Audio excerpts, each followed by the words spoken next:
Welcome back. So again, we're looking at the painting of the cover, and I'm working up sort of a brief kind of layout of the cracks on tracing paper. So I started this off first in pencil to allow me to just kind of loosely sketch what I could do. Now, what I'm actually going to draw will maybe vary as I go along. But I wanted to have sort of a beginning starting point for laying out the cracks. And basically, I have to make sure I position every foot on a piece of stone rather than on a crack. That's really the only criteria. And there's some other things that I'm doing, but basically that's how I started this part.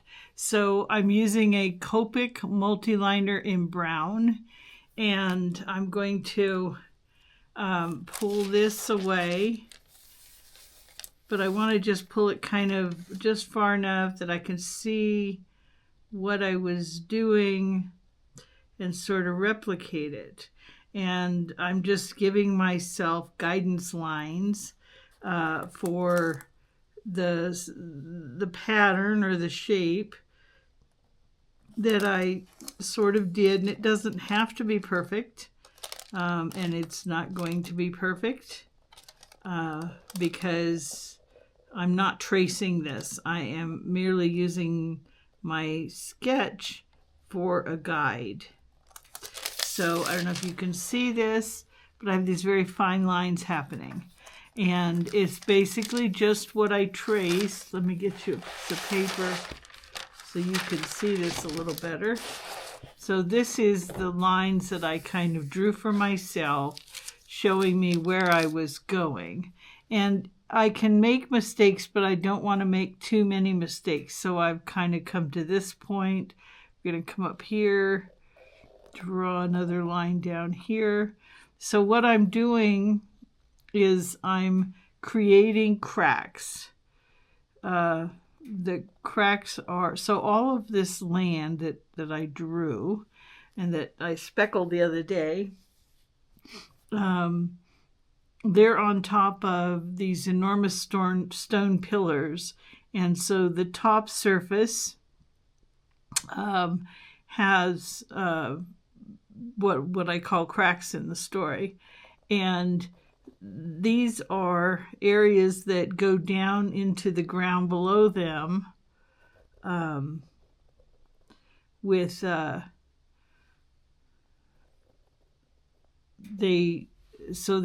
long kind of columns or pillars that go down into the ground. And the people that are in the story, the spiders, everything that's in the story, contends with these cracks when they're above the surface. And so the story takes place both down below and above on the cracks. So now I have to turn the outside surface into what you can translate as the cracks themselves. So that's what I'm doing, is I'm using my pen to give myself some guidelines, and you'll see the next part. One of the things I did want to mention, as you know, I am working on this story. I'm working from a novel, and I have to say that it is very helpful to have a project you're working on as an artist.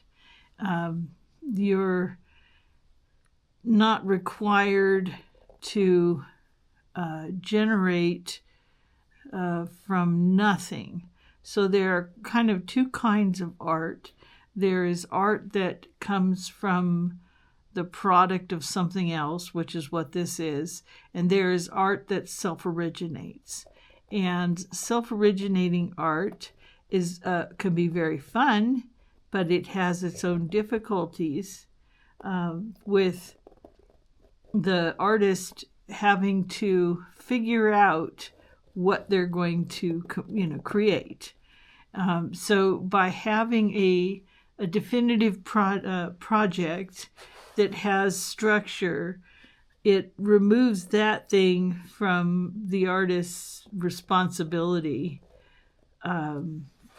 initially. I mean, you still have responsibility because you are still generating art. I'm still generating art here. And but it gives me a structure to generate from. So what I'm doing here is simply kind of following along with what I created in my writing, which makes it fun and interesting for me. So I've kind of reached as far as I want to go with this drawing with the pen at the moment. I can't really see what I'm doing up in here, and realistically I want to start working down here and see what I can get into. So I have a lot of Copic markers in all kinds of colors. So I'm going to attempt to use my markers. So I'm going over the line I just drew, and I'm going to attempt to use my markers as sort of not really a cheat because it's all art, but it's not painting at the moment. So I'm using my marker to outline the top parts of these columns for myself in a way that I can see more easily. And I have drawn the cracks many times for my my chapter headers in pen and ink. So I am familiar with the technique I used before, which involved pen and ink tools, but I know kind of how I achieved what I'm looking for.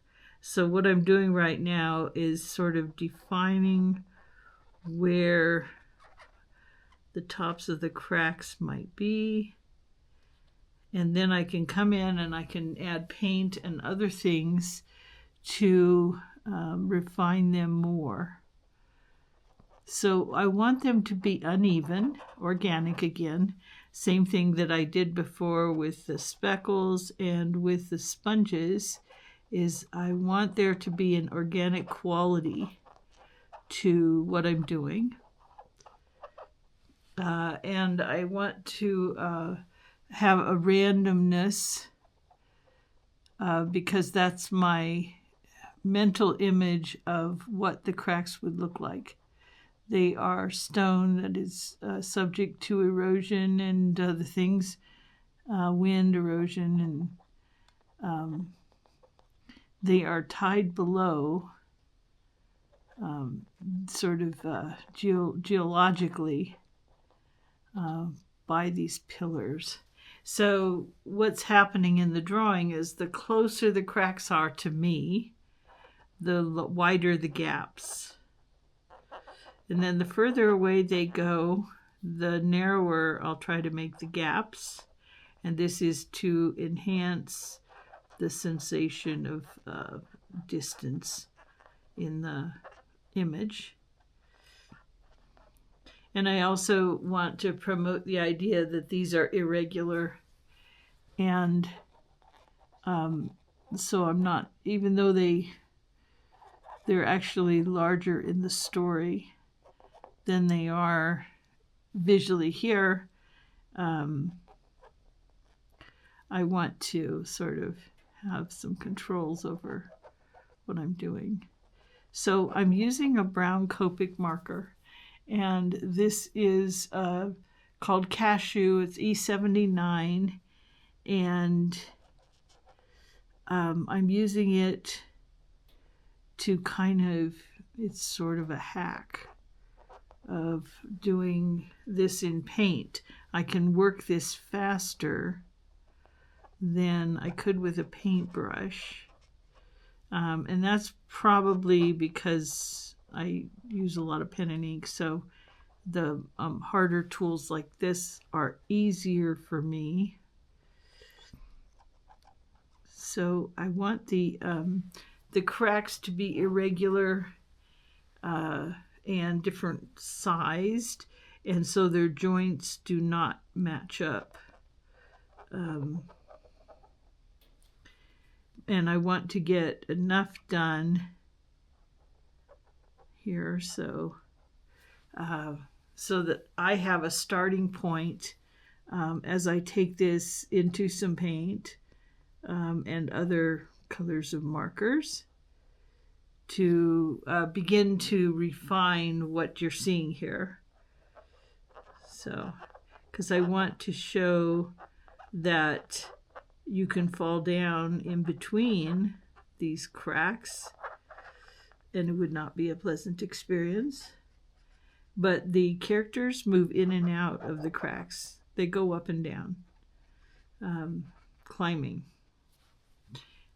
So as you see, my focus is on making sure that the feet are landing. So I could come over here and say, okay, I want these 2 feet to land on the top of a column. So I can individually sketch that, and then I join them up with other pieces of column. And I want that to get smaller and smaller as the cracks are further away from me. And that will continue up the drawing. So as you see, I'm just kind of making it up now where I come. As I go along, I'm just making it up. There is no rhyme or reason to any of this except that the stones, by virtue of the perspective and distance, will get smaller in size as I move up the path here. And it doesn't matter how many I make of these stones. So this is what's happening, and I'm going to continue up here a little bit. And as you notice, I stayed in the brown for my outlines. And you probably noticed when I was doing the speckles and the shadows that I stayed in the same color palette that I used for the speckles. That's the same color palette I used for the shadows. Everything is sort of toned together by intention. So at this point, I kind of want to deviate and get away from sort of the squareness look. And like I said, some of these can be very small, others can be quite a bit larger.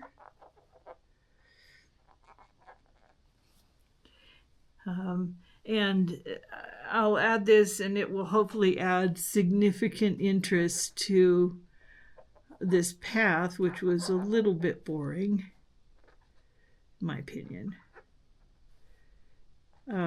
So, like I said, these are alcohol markers, and I'm using acrylic paints primarily on this drawing. So, another of the things that I would say here is that if you have the opportunity to do mixed media, try it. It can, add its own little flavor to your drawing. It can, like in my case here, make things faster for me. You may work faster in a pen than you do with a brush, and that may save you a little time and effort. It doesn't really matter. This is just your thing. Your painting is your painting. So how you achieve whatever it is you're doing is really only your business. It's nobody else's business. And you should be having fun. And this is pretty fun for me. It's pretty simple. But I'm seeing progress in my drawing, which I like. I want to continue to approach the end of my drawing, of finishing it. So I'm moving toward that objective. And so I'm trying to do some work every day to move toward that goal. That's my goal.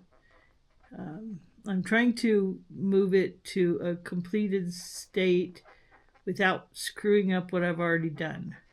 I like the drawing so far. I like the painting. I'm fairly pleased with it. I think it's turning out reasonably done. It's looking like the story, which is kind of a big deal for me. One of the problems I had when I hired a couple artists was they didn't have my view of the story.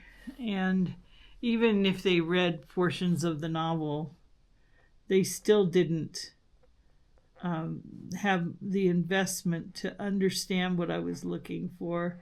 And I'm not sure that I described it exactly for them, but I found that eventually I needed to